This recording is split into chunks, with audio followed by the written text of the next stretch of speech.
welcome back to Ask Nikki. So I'm going to jump right in front of my super cozy fireplace and Christmas tree. That just stopped recording midway. Awkward. I was gonna say that I have my iced tea as well, so that's very exciting. So yeah, I'm gonna jump right in.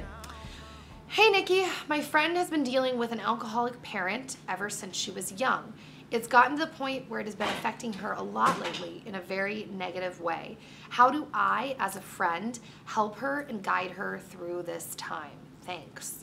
Okay, well, Shayna picks questions, as you guys know. That is a tough one. I don't know if there's really a distinct answer here other than continuing to be there for your friend and listening when she needs you. Now, there is kind of this point where, like, you know, alcoholism, if it goes over to the point of like there's violence going on in her home, or just like some kind of abuse or something like that, at that point I feel like it crosses the line of like, you know, you just want to be there and be a good friend to like, you should probably let an adult know, like a trusted adult, because if there is, you know, violence, abuse, that kind of stuff going on, at that point, that's where someone should be stepping in. And you're still young. That's not your role to step in. I'd say your role is to be a good friend, and if there is like danger in the mix, to let a trusted adult know. Now, that being said, as always, I'm definitely not an expert, so anyone that has,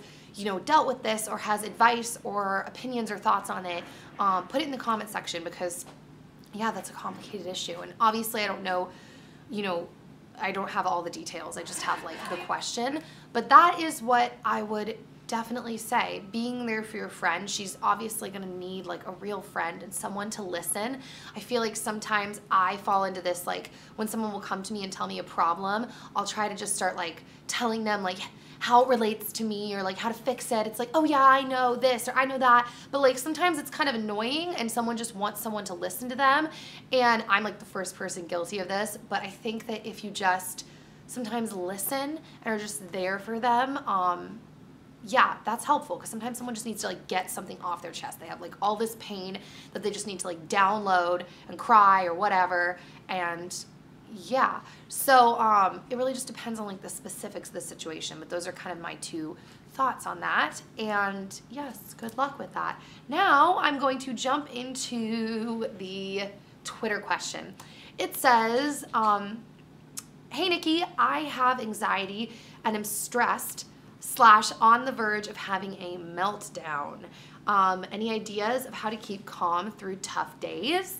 Okay, two things. First off, literally, Shayna and Alba were just telling me that I need to take a vacation, so I have to preface this by saying I'm definitely not an expert on the relax front. I have a hard time stopping sometimes too.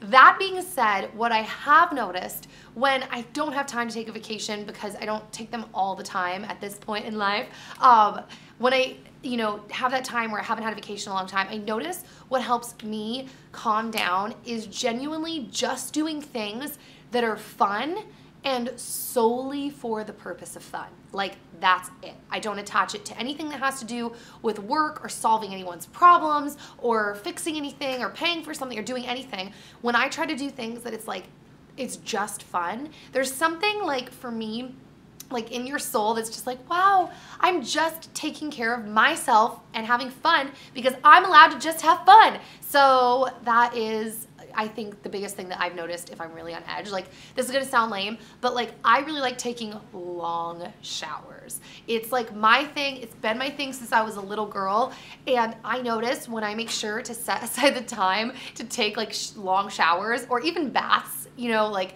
being in there, it's almost like my version of meditation. I feel so like relaxed and pampered, and like I have time to just like think about like sometimes nothing if I just want to like sit there, you know? So yeah, finding your thing that's like, wow, that helps so much. Yeah, that's my answer. I don't know if that's helpful at all. As usual, leave in the comment section if you have anything to add to that as to like what you guys do when you're stressed or anxious, all that jazz. And yeah. Okay, so I'm also going to start answering questions that are just like questions about me, because I want to like, I don't know, I like trying different things. So I'm going to start throwing in questions that are like random and about me if you guys have a question. So someone asked for today's question, quote, what is up with your pinky? So I was actually born with crooked pinkies, and I got it from my dad. My dad has crooked pinkies. My siblings have it too, but neither of them have it as much as I do. I fully can make a Y with my pinkies. I was born this way. I feel like the Lady Gaga theme song fits perfectly for my pinkies, and yeah, that's all. So, yeah, send your questions, messages, etc. to asknikkiP@gmail.com or use the hashtag on Twitter, asknikkiP, and I will see you all later. Bye.